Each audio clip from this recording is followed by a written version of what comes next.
ढेंकानाल कामाख्यानगर अंचल में आश्रम अंतेवासी दुष्कर्म सहित असदाचरण अभियोग जड़े बाबा को धरी पुलिस।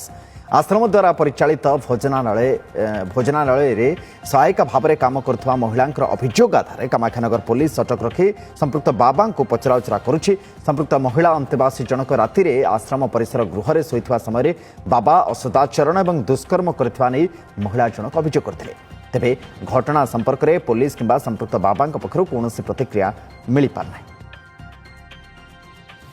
राति 10टा टू 10:30 भितर मो रूम को जाइछन्ती मो मोबाइल चलो चलो सोई पड़ी निद लगी जाइए जो जबस्त कबाट दे मो सहित फास्ट मो गोड़े हाथ मारचंती सेवा करिया ना रे मु तांको अपच करछि सन्यास साधु तमे मोर अपराध हबो अधर्म हबो बोली मु तांको कहबा भितर से मानि नांती मते सब मोर बॉडी रे सब पार्ट रे मते से टच करी मते जो बलपूर्वक मते मो सहित संपर्क रखि से बाबा को भी डाकिलु ताकू भी समस्ते मिसिकरी बहुत कटु समालोचना कलु ताऊ खराब भाषा कहलु शोधिलु तापर आम से झील को पचारू आउ कौन तुम चाहूच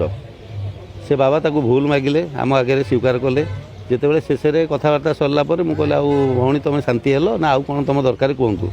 ना नाई मोर सम्मान हानि होती मोर 5 लाख टंका दरकार जिते से 5 लाख टंका मागिदेले आम समस्त नीरव हो गलु ये कौन पैसा मागिले तापर आम कथा हलु से देखो से बाबा लोक गरीब लोक मागि जाचिकी चलुँच से तो एत दे पारे तुम 50,000 टका नहीं जदि समाधान करने चाहूँ कर ना तुम आईन आश्रय ना कथा नियो कारण आईन आम समस्त सहित अच्छी।